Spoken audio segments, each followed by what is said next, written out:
ในวันที่ 18 สิงหาคม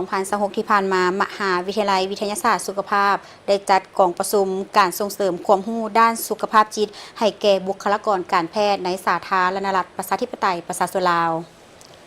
กองประชุมในครั้งนี้โดยการเป็นประธานของศาสตราจารย์ปริญญาเอกดรไมฟองไมไซผู้อำนวยการมหาวิทยาลัยวิทยาศาสตร์สุขภาพกองประชุมครั้งนี้จัดขึ้นภายใต้การสนับสนุนจากบริษัทยา VE และผู้ที่เข้าร่วมจากหลายภาคส่วนที่เกี่ยวข้องกองประชุมในครั้งนี้ก็เพื่อส่งเสริมความรู้ความเข้าใจและทักษะพื้นฐานด้านสุขภาพจิตให้แก่บุคลากรการแพทย์เพื่อให้สามารถรู้จักปัญหาสุขภาพจิตประเมินอาการเบื้องต้นและคำแนะนำและส่งต่อผู้ป่วยให้ได้รับการดูแลจากผู้เชี่ยวชาญอย่างเหมาะสมในโอกาสนี้บรรดาผู้เชี่ยวชาญด้านสุขภาพจิตก็ได้นำเสนอและแลกเปลี่ยนความรู้ในหลายหัวข้อสำคัญเช่นสถานกา